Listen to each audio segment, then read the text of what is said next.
जय गुरु जी। आनंद सामर अंतम शुक्राना गुरु जी, अमृत मिला सत्संग बख्शने के लिए। सारी संतों पर मेहर करो, कृपा करो, शुक्राना। संगत जी जय गुरु जी। रोज ही अंकल के अनोखे सत्संग होते हैं, यही सत्संग की महिमा है। आज हम घर में सिमरन करें, हम सब करते भी हैं, पर जब सत्संग में आके संगत के साथ बैठ के करते हैं तो जो नई संगत से हमें मैसेज मिलते हैं, यही सत्संग की बढ़ियाई है। सत्संग और घर के सिमरन में यही फर्क है।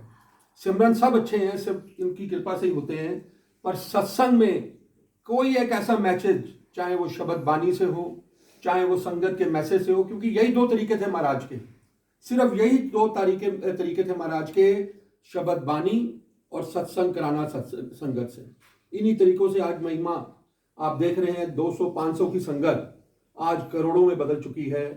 कोई ऐसा, मेरा ख्याल है कि विश्व में ऐसी कोई कोना नहीं बचा कि जहां पर महाराज की जोत नहीं पहुंच गई है, महाराज के सत्संग नहीं होते और महाराज की संगत नहीं है। बहुत शुक्राना इनका, लीला इन्हीं की है। और कल बात हो रही थी दसवंत की। बहुत बड़ा शब्द है ये। गुरु नानक जी ने 3 मूल सिद्धांत बताने की कोशिश की। पहला, जो हम मूल मंत्र में देखते हैं, सतनाम, सच की कमाई। गुरु नानक जी ने 3 सिद्धांत बताने हमें समझाए। सच की कमाई बहुत ऊंची है, उन्होंने नाम लेने से भी ऊंचा बताया है। सच की कमाई, सच की कीरत। अगर हमारी सच की कीरत नहीं है, अगर हमारी सच की कमाई नहीं है, तो ना वो आपका दान परवान है, ना आपका सत्संग परवान है। क्योंकि सच की कमाई से ही बरकत है, और सच की कमाई से ही महाराज ने जो बड़े छोटे से हमें उदाहरणों में समझाया। गुरु नानक जी उस टाइम पे गरीब के घर जाते थे और वहां जाके मांग के खाते थे। कोई मतलब है कि उनके बड़े सत्संग है, हम कई बार शेयर भी कर चुके हैं। और अमीरों के घर कभी जाते थे तो वहां का पानी भी नहीं पीते थे। मर्दाना ने एक दिन प्रश्न किया, महाराज जब किसी के गरीब के घर गए हुए थे कुटिया में, और वहाँ कुछ बाजरे की रोटी, उनके जो संगत थी, गरीब था, बाजरे की रोटी कुछ उनके महाराज के आगे रखी, और महाराज बड़ी प्रसन्नता से उसको ग्रहण करके खा गए। मर्दाना बड़ा हैरान हुआ, कहा कि आप ये यहाँ इतने प्यार से ये सूखी रोटी खा रहे हैं, और कहीं हम जाते हैं वो इतने पकवान होते हैं, आप वहाँ पे कुछ नहीं ग्रहण करते। तो महाराज ने हमें समझाया, इसकी सच की कमाई है, और सच की कीरत कोई वो परवान है। तो ये एक लेसन था। दूसरा, महाराज ने कहा सत नाम, सच की कमाई के बाद जपना, नाम जपो। नाम जपना उन्होंने बताया, हम सब इस पर अमल कर रहे हैं, जो उनसे करवा पा रहे हैं हम जप करते हैं। और तीसरा, वन चको, जो बात आ रही है 10 वन की आज, उन्होंने कहा कि वन चको।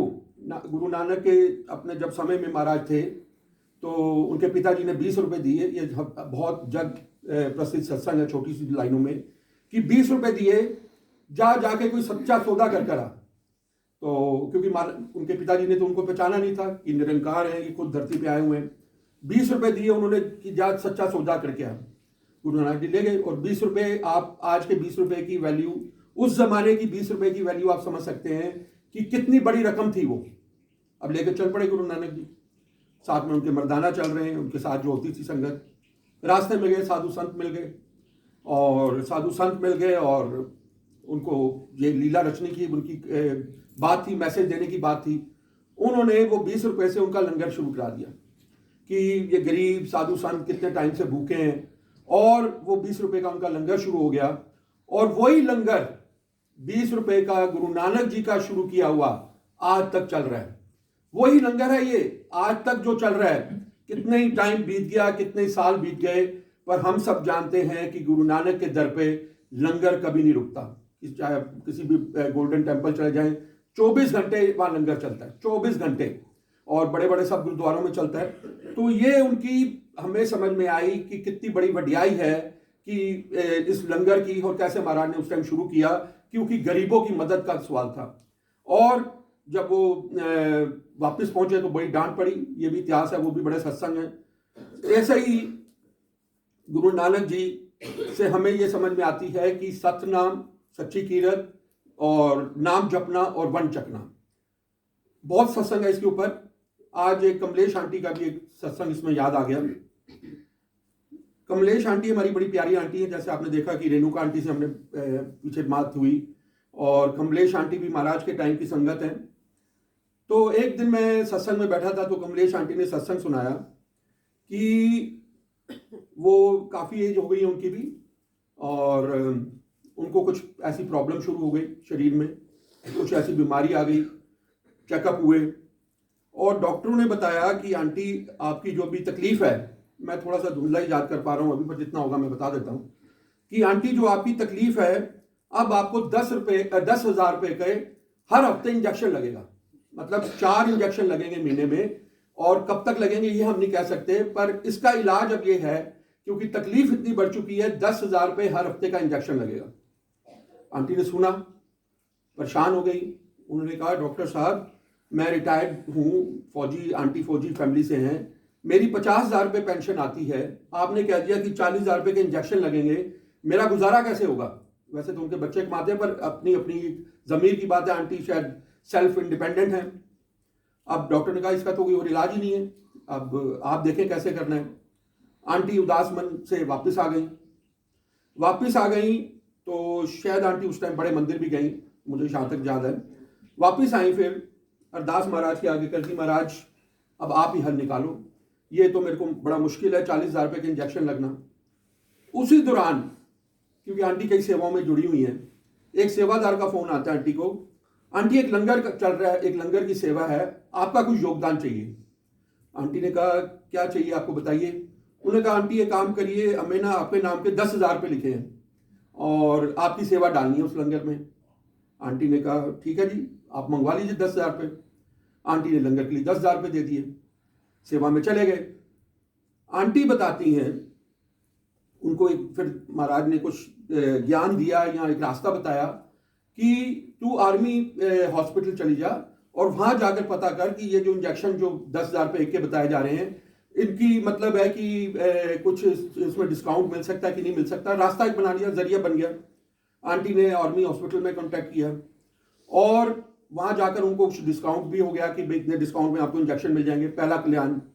दूसरा, फिर आंटी कहती हैं कि वो जब दोबारा चेकअप पे ली गई डॉक्टर के पास, तो डॉक्टर ने दोबारा जब चेकअप किया तो उन्होंने कहा आंटी आपको जो 10,000 रुपये की अब जो शायद आपको डिस्काउंट करके जो भी अब मिल रहा है, ये अब आपको इतने इंजेक्शन लगाने की जरूरत नहीं, पता नहीं आपके अंदर क्या हुआ है, हम तो हैरान हो गए हैं क्योंकि ये तो लीला इनकी थी। अब आपको सिर्फ महीने में 1 इंजेक्शन लगेगा, अब 4 नहीं लगेंगे, 1 लगेगा, और वो 10,000 का लगेगा और 10,000 में भी डिस्काउंट। तो ये देखिए, ये हम कनेक्ट करने की बात है कि कैसे वो 10,000 रुपये की सेवा, क्योंकि ये भावना की बात है। आंटी ने उस टाइम ये नहीं सोचा कि मेरे को ये मांगे गए हैं। सेवा अंकल ठीक बता रहे थे, वो सेवा उन्हीं से ली जाती है जिनसे महाराज चाहेंगे। हम अपनी मर्जी से कुछ नहीं कर सकते हैं, यहां तो चलता ही कुछ नहीं, चलती इनकी मर्जी है। चाहे सत्संग करना हो, चाहे वो आपको संगत से खड़ा होकर सत्संग कराना हो, चाहे वो सेवा हम अपनी मर्जी से नहीं दे सकते हैं। यही लेंगे, चाहे वो फिजिकल हो, चाहे वो फाइनेंशियली हो, चाहे वो शटल सेवा हो, चाहे लंगर सेवा हो, ये सब यही परवान करते हैं। और ये हमने पीछे अभी सत्संगों में शेयर किया था कि करोड़पति जो एक्सपोर्टर था, जो महाराज के पास गया था उस टाइम पे, जिसका महाराज ने उसका खाने का एक ट्रीटमेंट कर दिया था, 1 करोड़ रुपए का चेक लेके गया था गुरु महाराज के पास एम्पायर स्टेट में। उस टाइम, इस 25 साल पहले की बात है, 1 करोड़ रुपए का चेक, 1 करोड़ रुपए का चेक महाराज ने उसके मुंह पे भुआ मारा था। इन शॉर्ट बता रहा हूं, वापिस मारा उसके मुंह पे, उस सेठ के मुंह पर कि ये ले जा, तू मुझे रिश्वत देने आया है। क्योंकि तो जानी जान थे, क्योंकि महाराज ने बताया तेरा रशिया में पता नहीं कितने 1,000 करोड़ का पैसा फंसा हुआ है, तू ये मेरे को 1 करोड़ रुपया, क्योंकि भावना तो उसकी यही थी कि मैं शायद आज, क्योंकि मंदिर के लिए उस टाइम सेवा चल रही थी और मंदिर में रघुवीर अंकल को पैसे की बहुत जरूरत भी रहती थी। रघुवीर अंकल बताते हैं कि मैं 10-10 हज़ार, 1-1 हज़ार रुपये करके इकट्ठा करता था। तो महाराज ने वो 1 करोड़ रुपया उस सेठ के मुंह पे मारा। परवान इनकी मर्जी से है, हम अपनी मर्जी से कुछ नहीं कर सकते। बहुत ऐसे सत्संग हैं।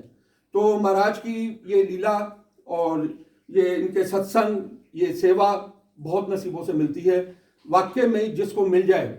और महाराज ने हमें ये समझाने की कोशिश की, गरीबों की मदद जरूर करा करें, कमजोर लोगों की मदद किया करें। अंकल ने भी कल ठीक बता रहे थे दसवंत के बारे में, उन्होंने बड़ा सुंदर 2 लाइनों में बताया जो सेवादार है यहाँ पर, कि पहला दसवंत आप अपना नित्य नेम का करें, 24 घंटों में उन्होंने कहा, अंकल ने बताया, महापुरुष भी ये बता गए हैं कि 24 घंटे में 2 घंटे 2.5 घंटे 10% अंकल ने बताने की कोशिश की कि आप नित्य नेम करें। यह भी दसवंत है, हमारे सिमरन का दसवंत, हमारे नाम जपने का दसवंत, यह बड़ा जरूरी है। और उसके साथ में आज आप सब शायद दान करते ही होंगे, हर एक इंसान करता है अपनी अपनी लेवल पर। इनको अपना पार्टनर बना लें, इनको अपना पार्टनर बना लें। कोई भी आपकी महीने की कमाई आती है, उसका डिसाइड आपने करना है, जितनी आपकी क्षमता हो। यहां पर कोई भाव ज्यादा कम का नहीं है, सिर्फ भाव का मतलब है। आप उस कमाई का, आपको आइडिया होगा कि मैं 10,000 रुपये महीना कमाता हूं, मैं 50,000 रुपये महीना कमाता हूं, मैं 1 लाख रुपये महीना कमाता हूं। 1% से ही शुरू करें, एक अलग से बक्सा बना लें कि 1% दसवंत मैंने इस कमाई में से महाराज के खाते में, क्योंकि नानक का खाता, ये भी हमने एक सत्संग में सुना था कि नानक का खाता कैसे वो संगत भूल गई कि यहां पर कोई नानक का खाता नहीं है, और महाराज ने उसका क्या हल किया वो हम सब ने पीछे सुना था। तो एक गुरु के नाम का खाता बना ले, 1% कर सकते हैं, 2 कर सकते हैं, 5 कर सकते हैं, 10%। आपकी जितनी भावना है ये आप निकालना शुरू कर दें। ये दसवंत के रूप में जब आप अपना निकालेंगे, आप उसकी बरकत का अंदाजा नहीं लगा सकते। बिल्कुल ठीक बात है, हॉस्पिटलों के बिल ऑलमोस्ट नील पे आ जाएंगे। ये फजूल के आपके लॉसेस छोटे छोटे बंद हो जाएंगे। और ये लीला सिर्फ इसी से ही दसवंत से, पर बड़े सच्चे भाव से करनी है और अरदास करके करनी है कि महाराज मैं नहीं कर रहा हूं, ये आप ही दे रहे हो, आप ही का, हम तो इनको कुछ दे ही नहीं सकते, यहां तो चढ़ता ही कुछ नहीं। पर ये दसवंत जब गरीबों के पास आपका किसी न किसी रूप के पास पहुंचेगा, आपको उनकी आशीष, आपको उनकी दुआएं बड़े बड़े आपके नाम से मन से ऊंचे हो जाती हैं। हमारा बड़ा पर्सनल एक्सपीरियंस है, छोटा सा इस बारे में आज, क्योंकि दसवंत की बात हो रही है। हमारे को महाराज ने सेवा बख्शी हुई है, आज ये शायद वीडियो के माध्यम से कई लोगों तक पहुंचनी चाहिए। हमारा आज पिछले 2.5 साल हो गए हैं गुरुग्राम में, महाराज की कृपा से हमें महाराज ने ऐसे प्लेटफॉर्म पे खड़ा किया हुआ है जहां हम हर महीने कुछ ना कुछ महाराज हमारे से गरीबों के लिए, कमजोर लोगों के लिए सेवा बख्शते हैं। हम एक छोटा सा गुरु परिवार के रूप में है, कोई बड़े नहीं है, पर आज पिछले 2.5 सालों में इतनी ब्लेसिंग्स हैं, इतने कृपा है इनकी, करने वाले यही हैं। माध्यम वाली बात आती है, कोई ना कोई जरिया बनने वाली बात है। महाराज ने हमसे गरीब लड़कियों की शादी कराई, डेफ एंड डम स्कूल के बच्चे, ब्लाइंड स्कूल के बच्चे, और मतलब कहीं पे आग लग गई झुग्गियों में, महाराज ने वो सेवा बख्शी।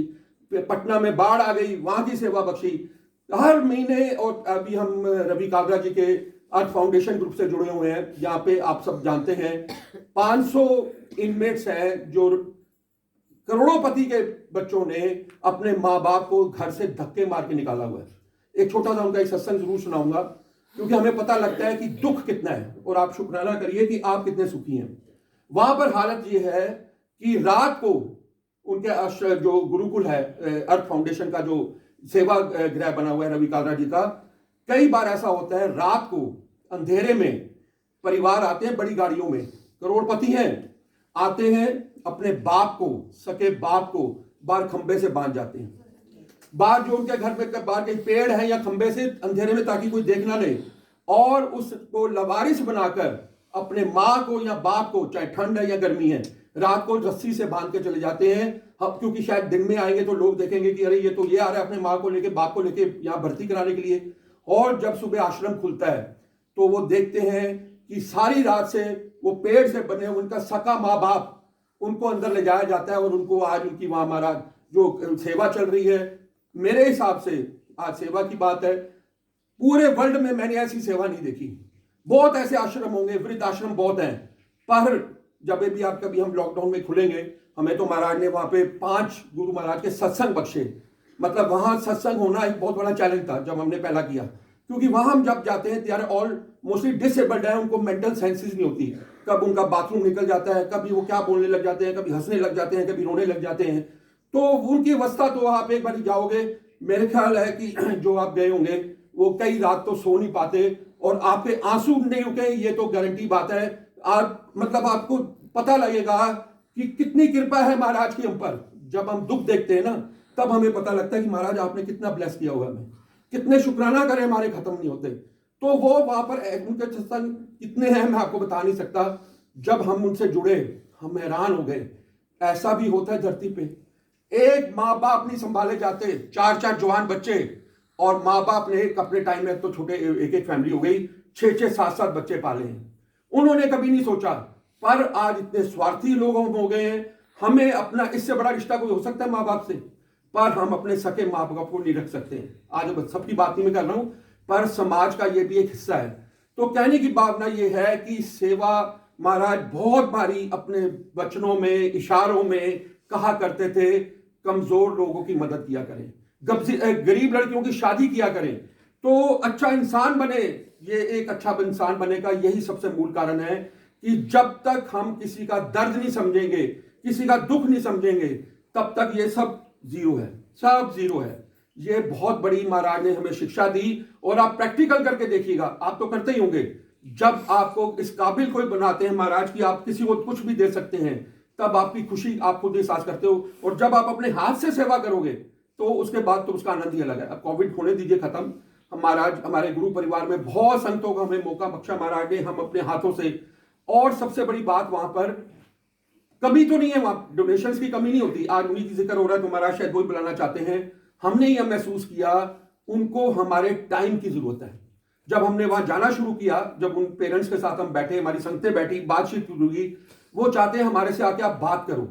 हम इतने वो आइसोलेटेड हैं, इतने डिप्रेशन में चले गए हैं कि जब हमने उनसे बातें शुरू करते हैं, वो ऐसे अपने दिल की गुमार निकालते हैं कि वो उनको टाइम की, जिसको हम कहते हैं जो हमारे लिए वो गोल्डन पीरियड टाइम होता है, जब हम संगते गई हैं, हम उनके साथ डांस करते हैं, हम उनके साथ 1 घंटा नाचते हैं, वो 2 घंटे 2.5-3 घंटे जो महाराज हमें बख्शते हैं, जो हमारे 3 घंटे शायद लाइफ में शायद ऐसा आनंद हमने कभी नहीं लिया। वो हमारे साथ ऐसे खुल जाते हैं। और जब कभी हम हमारी ग्रुप की एंट्री होती है तो उनके चेहरे पे कोई दान करने वाले बहुत है, रोटी तो उनको बहुत मिलती है, दाल रोटी की कमी महाराज ने वाली रखी हुई, पर जब वो हमारे को अंदर आके देखते हैं तो उनकी खुशी का ठिकाना नहीं रहता। अरे आज तो कमाल हो गई, एक तो लंगर ही अलग होगा, क्योंकि हम दाल रोटी नहीं करते। महाराज ने हमें ये भी थोड़ा सा दिया कि अलग से करना। अभी हमने पीछे भल्ला पापड़ी गोलगप्पों का स्टॉल वहां लगवाए, ऐसे दीवाने हो गए उन्होंने गले मिल मिलके कि अंकल हमें कितने साल हो गए हमें गोलगप्पे नहीं खाए थे। और वो आप उनको कमजोर मत, वहां पर बड़े बड़े अफसर, बड़े बड़े पढ़े लिखे लोग, बड़े बड़े करोड़ों के प्रॉपर्टियों के मालिक हैं, जब प्रॉपर्टी साइन करा ली धक्का मार दिया। तो ये समाज का हमने महाराज ने वो अंग हमें दिखाया हुआ है। सेवा की बात है, दसवंत की बात है, बड़े नसीबों से मिलती है, और हम शुक्राना करते हैं महाराज का कि इसी तरह हमें ये रास्ते पे जोड़े रखें। और आज क्योंकि अब बात सेवा की चल रही है, सबसे हम निवेदन करेंगे, जुड़िए हमारे साथ। आप फाइनेंशियल हेल्प नहीं कर सकते, कोई दिक्कत नहीं, हम मानते नहीं किसी से, जिसकी श्रद्धा जो करना करें, क्योंकि उसके बिना काम भी नहीं होता। पर हम कहते हैं हमारे साथ आके खड़े होकर सेवा करें। जब आप ऐसे हम डेफ एंड डफ बच्चों में जाते हैं, उनके टैलेंट देखते हैं, उनकी सुंदरता देखते हैं, क्या महाराज ने उनको बख्शा है, पर जब उनके दुख देखते हैं तो दुखों का तो संसार, नानक दुखिया सब संसार, बहुत दुख है संसार में। आज मेरी आप सबसे हाथ जोड़ के वीडियो के माध्यम से अपील है, आपके आसपास, हमारा बड़ा छोटा सा ग्रुप है, मैं कोई बड़ी बात नहीं कर रहा हूं, आज कोविड की वजह से, क्योंकि हमारे साथ ये रोज होता है, रोज एक ना एक फोन आता है, एक मैसेज आता है, किसी संगत के थ्रू आता है कि अंकल इस आंटी के घर में राशन नहीं है। तो हमारी जितनी औकात होती है महाराज ही करवाते हैं। हमारी कोशिश होती है कि जितनी हम उनके सेवा कर सकें। कहीं पे बच्चों की फीस नहीं भरी जाती, कहीं पे उनके किराए नहीं भरे जाते, कहीं दवाइयों के लिए पैसे नहीं है। आज हमारी छोटी सी अपील है, आपके पास भी कोई आसपास कोई ऐसा परिवार आपको नजर आए कि जहां पर कोविड की वजह से, काम ना होने की वजह से, नौकरी जाने की वजह से आपको कोई परिवार नजर आता है जहां पे उनके बच्चों की फीस की जरूरत है, जहां पे उनके राशन की जरूरत है, जहां उनके दवाइयों की जरूरत है, जितनी महाराज हमें क्षमता बख्शेंगे, हम पूरी कोशिश करेंगे कि उस परिवार की महाराज हमारे से सेवा करवाएं। तो बहुत बहुत शुक्राना महाराज, आज आपने सेवा पे बात छेड़ दी, और बहुत जरूरी है, हम सबको इस चीज में जुड़ना बहुत जरूरी है। शुक्राना।